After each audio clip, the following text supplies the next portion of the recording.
दोस्तों बात करेंगे इस वीडियो में आईआरएफसी के शेयर के ऊपर। अब देखिए इन्वेस्टर्स के रिटेलर्स के बहुत सारे सवाल है। उस सवाल का इस वीडियो के अंदर मैं जवाब देने वाला हूँ। सबसे बड़ा सवाल ये है कि सर मार्केट नीचे आए या मार्केट ऊपर जाए, आईआरएफसी का शेयर फ्लैट रहता है, गिरावट आती है। उसके बाद एक और बड़ा सवाल है, क्या यहाँ पर बजट के बाद शेयर के अंदर तेज़ी हमें देखने को मिलेगी। और एक और बड़ा सवाल आपके मन में आया होगा ये ज़रूर कि यहाँ पर कल तो कंपनी के जो क्वार्टर 3 के रिजल्ट हैं, कल तो कंपनी के क्वार्टर 3 के जो रिजल्ट है वो तो कमाल के है, लेकिन फिर भी आज के सेशन में शेयर 3.72% आपको नीचे देखने को मिला। 116 रुपये पर आ चुका है, नियरली सपोर्ट के आसपास आ चुका है। अब यहाँ पर दोस्तों मैं आपके सारे सवालों के जवाब देने वाला हूँ। साथ में मैं आपको बता दूँ यहाँ पर आईआरएफसी का जो इन्वेस्टर मीटिंग है उसका आउटकम आ चुका है। इसका जो लिंक है, अभी तक ऑडियो फाइल आया है, उसका लिंक मैं आपको डिस्क्रिप्शन में प्रोवाइड कर रहा हूँ। ये कॉन्फ्रेंस कॉल का दोस्तों एक ऑडियो है जो आप जाकर सुन सकते हो, जिसमें जो एनालिस्ट हैं, जो इन्वेस्टर्स हैं, उन्होंने कंपनी से बहुत सारे सवाल पूछे और कंपनी ने उसका जवाब दिया। कंपनी ने अपने फ्यूचर आउटलुक के ऊपर बात करी है।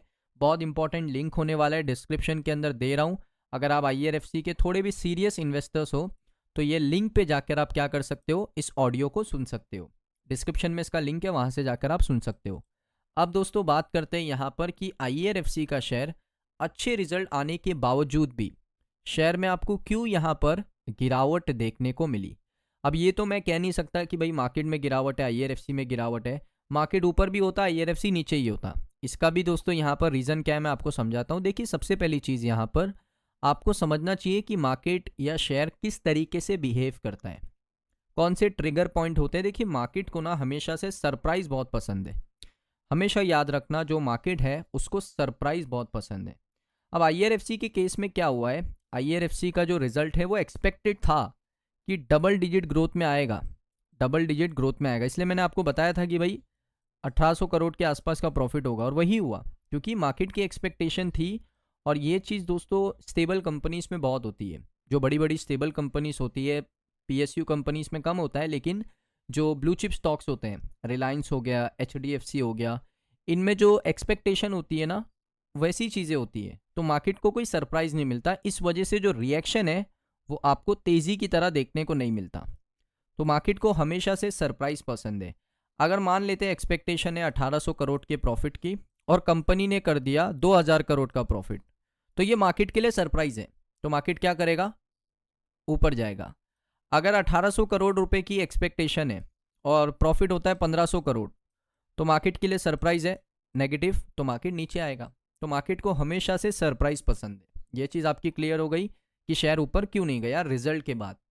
अब दोस्तों यहाँ पर एक और चीज़ आपका सवाल है कि जो आईआरएफसी का शेयर है वो यहाँ पर ऊपर क्यों नहीं जा रहा है, चाहे मार्केट ऊपर हो या नीचे हो। इसका सिंपल सा रीज़न क्या है दोस्तों, एक्सपेक्टेशन और रियलिटी के ऊपर बात करूँगा। देखिए इसका सिंपल सा एक ही रीज़न है कि जो आईआरएफसी का शेयर है ना वो री रेट हो चुका है।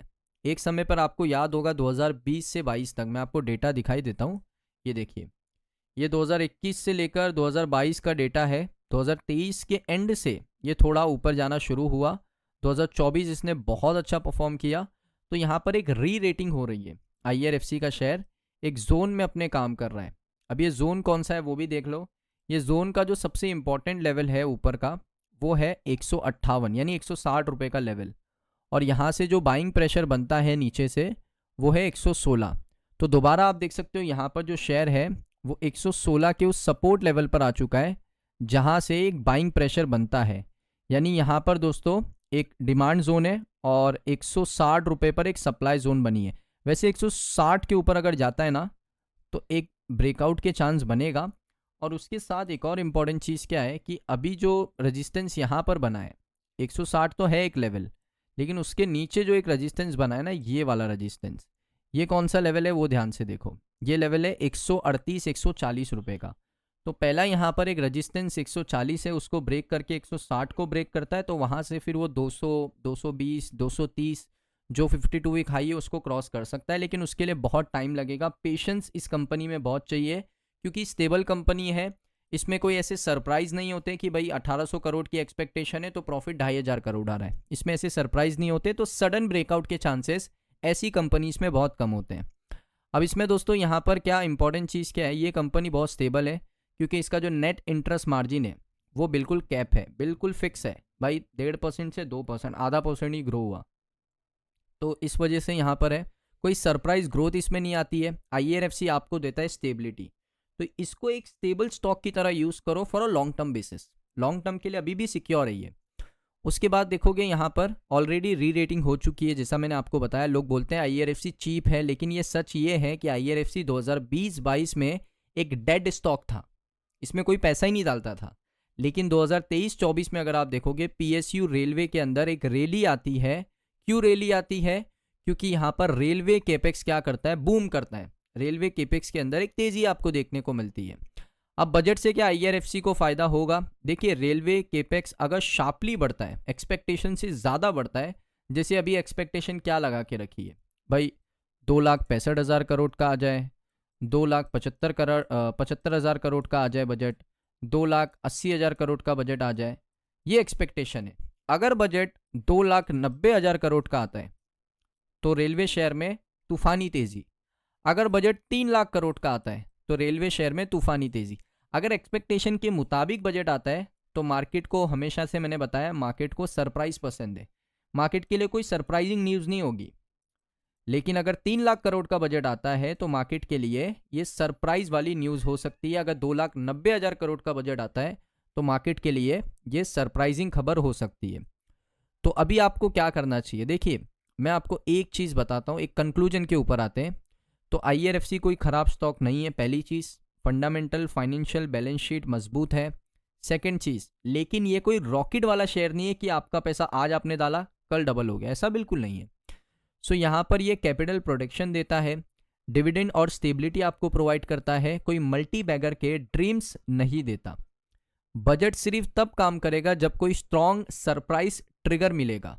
अगर ऐसा नहीं होता है तो बजट भी इसको सपोर्ट नहीं करेगा।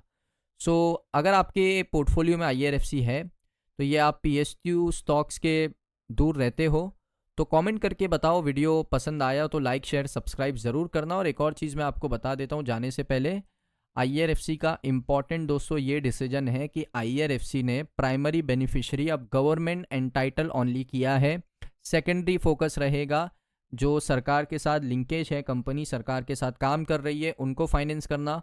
प्रोजेक्ट टाइप भी उन्होंने अपना बता दिया, इंफ्रास्ट्रक्चर, बैकवर्ड और फॉरवर्ड लिंकेज होना चाहिए। अप्रोच यही है कि पूरी सरकारी जो मेथोलॉजी है उसके यहाँ पर बेनिफिशियरी होकर ही काम करना है। तो ये IRFC का अप्रोच है जो उनके बिजनेस में उनको हेल्प कर रहा है। और उसके साथ शेयर होल्डिंग पैटर्न आ चुके हैं दोस्तों, जिसमें आप देख सकते हो प्रमोटर्स 86.36% ही है दिसंबर में। FI की बात करूँ 0.97 था, 0.98% कर दिया, 0.1% होल्डिंग बढ़ाई। DI की बात करूँ 1.48% की होल्डिंग थी, 1.55% कर दिया। और पब्लिक की बात करूँ, पब्लिक का 11.17% था पहले और अभी 11.11% कर दिया। तो यहाँ पर आप कह सकते हो शेयर होल्डिंग पैटर्न में पब्लिक ने शेयर बेचा, DI ने खरीदा, FI ने खरीदा और किसी ने नहीं बेचा। ये दोस्तों यहाँ पर दिसंबर 2025 का IRFC का शेयर होल्डिंग पैटर्न है। तो दोस्तों ये वीडियो आपको कैसा लगा कमेंट सेक्शन में बताइए। अगर आपको वीडियो अच्छा लगा वीडियो को लाइक करें। मिलता हूँ मैं आप सभी लोगों को नेक्स्ट वीडियो के अंदर।